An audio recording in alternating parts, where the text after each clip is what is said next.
మాట్లాడుతున్నారు. ఇప్పుడు ఆ లైవ్ చూద్దాం. సమస్యలు తీర్చడం కోసమా, కడప స్టీల్ ఫ్యాక్టరీ కోసమా? సిబిఐలో ఆయన కేసుల నుంచి తప్పించుకోవడానికి వెళ్తున్నాడు, వస్తున్నాడు. మరి ఇలాంటి వాళ్ళు ఎందుకు గెలవాలి? ఇలాంటి వాళ్ళని ఎందుకు గెలిపించాలి? జగన్మోహన్ రెడ్డి గారు ముఖ్యమంత్రి అయి 5 సంవత్సరాలైంది. 5 సంవత్సరాలు క్రితం చెప్పిన మాట బీజేపీ మెడలు వంచి నేను ప్రత్యేక హోదా తీసుకొస్తానన్నాడు జగన్మోహన్ రెడ్డి గారు.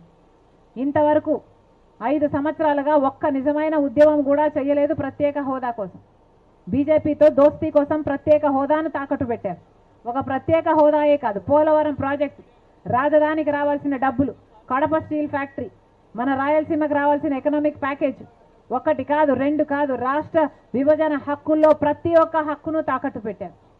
రాజశేఖర రెడ్డి గారు కొడుకు అనుకొని ఓట్లేస్తే రాజశేఖర రెడ్డి గారి ఆశయాలు నిలబెడతాడనుకుంటే 5 సంవత్సరాలలో రాజశేఖర రెడ్డి గారు ఎన్ని ప్రాజెక్టులు అయితే తలపెట్టారో ఆ ప్రాజెక్టులు, జలయజ్ఞంలోని ప్రాజెక్టులు పూర్తి చేస్తానన్న జగన్మోహన్ రెడ్డి గారు అసలు ముట్టను కూడా లేదు వాటిని. మరి ఎందుకు ఓట్లు వేయాలి జగన్మోహన్ రెడ్డి గారికి? 5 సంవత్సరాల క్రితం జగన్మోహన్ రెడ్డి గారు ప్రతి సంక్రాంతికి జాబ్ క్యాలెండర్ ఇస్తానన్నాడు. ఎన్ని సంక్రాంతులు వచ్చాయి, ఎన్ని సంక్రాంతులు పోయాయి? జగన్మోహన్ రెడ్డి గారు ముఖ్యమంత్రి అయ్యాక 5, ఒక్క జాబ్ క్యాలెండర్ కూడా రాలేదు. పూర్తి మద్యపాన నిషేధం చేస్తానన్నాడు జగన్మోహన్ రెడ్డి గారు. అయిందన్నా? పూర్తి మద్యపాన నిషేధం కాలేదు కదా. ఈరోజు సర్కారు ఏది అమ్ముతే అదే తాగాలన్న పరిస్థితికి వచ్చింది.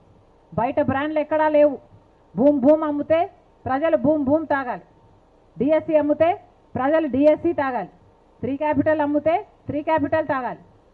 ఇలాంటి ఈ బ్రాండ్లు, ఇంత నాసిరకం బ్రాండ్లు ప్రపంచంలో ఎక్కడా లేవు. ఇవి తాగి ప్రజలు 25% మంది ఎక్కువ చచ్చిపోతున్నారు మన రాష్ట్రంలో. కిడ్నీలు, లివర్లు చెడిపోయి ఎవరు పట్టించుకుంటున్నారన్న? ఇక రైతులనైతే చెప్పనవసరం లేదు. 3000 కోట్లు ప్రతి సంవత్సరం నిధి కోసం పక్కన పెడతానన్నాడు, మద్దతు ధర కోసం జగన్మోహన్ రెడ్డి గారు. ఒక్క సంవత్సరమైనా రైతుల కోసం 3000 కోట్లను పక్కన పెట్టారా? 4000 కోట్లు పంట నష్టపోతే పంట నష్టపరిహారం పక్కన పెడతానన్నాడు జగన్మోహన్ రెడ్డి గారు. పెట్టారా?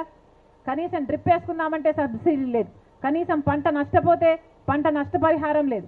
ఎరువుల ధరలు, మందుల ధరలు అన్నీ పెరిగిపోయాయి, పట్టించుకునేవాడైతే లేడు. మరి ఇదేనా రాజశేఖర రెడ్డి గారి ఆశయాలను నిలబెట్టడం అంటే?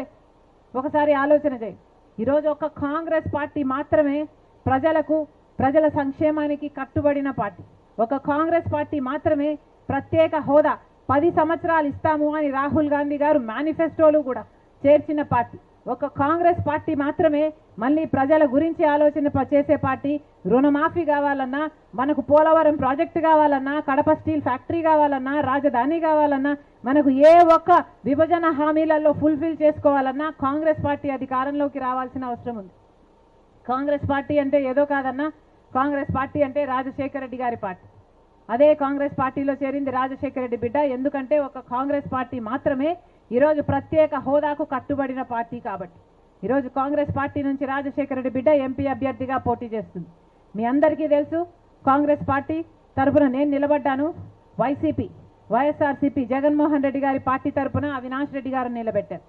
ఏ వివేకానంద రెడ్డి గారు అయితే రాజశేఖర రెడ్డి గారి తమ్ముడుగానే కాదు, 40 సంవత్సరాలు ఈ గడ్డ బిడ్డలకు అంత నమ్మకంగా సేవ చేశాడో ఆ వివేకానంద రెడ్డి గారిని గొడ్డలితో క్రూరంగా, ఘోరంగా 5 సంవత్సరాల కింద నరికితే ఈ రోజు వరకు న్యాయం జరగలేదు. జరిగిన రోజు హత్య చేసిన వాళ్ళు ఫలానా అని మాకు తెలియదు.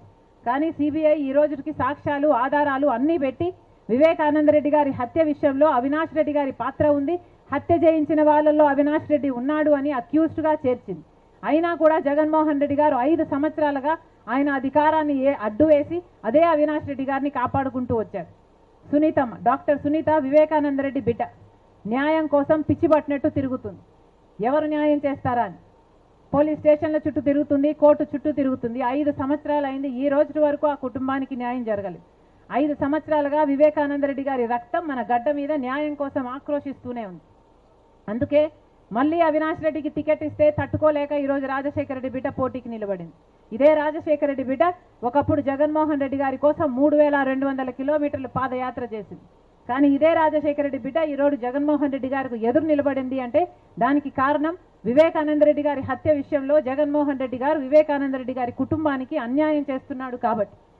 మరొక్కసారి రాజశేఖర రెడ్డి బిడ్డ, వివేకానంద రెడ్డి బిడ్డ కొంగు చాచి మీరైనా న్యాయం చేస్తారని, ప్రజా కోర్టులోనైనా న్యాయం దక్కుతుందని మీ దగ్గరికి వచ్చాం. దయచేసి ఇక్కడ న్యాయం గెలుస్తుందా నేరం గెలుస్తుందా అని ప్రపంచమంతా చూస్తుంది. ఒకసారి ఆలోచన చేసి కడప ప్రజలు న్యాయం వైపా నేరం వైపా ఆలోచన చేసుకోవాల్సిన సమయం వచ్చింది. మరొకసారి చెప్తున్నానన్నా, నేను రాజశేఖర రెడ్డి బిడ్డను.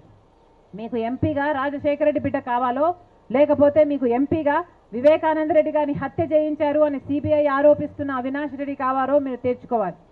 మీకు న్యాయం కావాలో నేరం కావాలో తేల్చుకోవాలి. మీకు ధర్మం వైపో లేకపోతే డబ్బు అధికారం వైపో మీరు తేల్చుకోవాలి.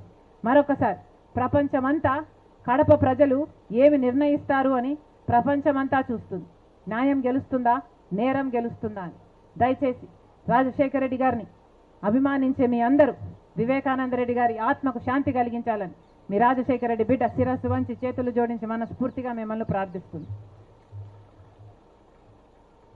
మరొకసారన్నా, నేను రాజశేఖర రెడ్డి బిడ్డను, ఎంపీగా పోటీ చేస్తున్నా. మీ ఎంపీగా నన్ను గెలిపిస్తే నేను మీ ఎంపీగా మీ బిడ్డనైతా, మీ బలమైతా, మీ గొంతైతా.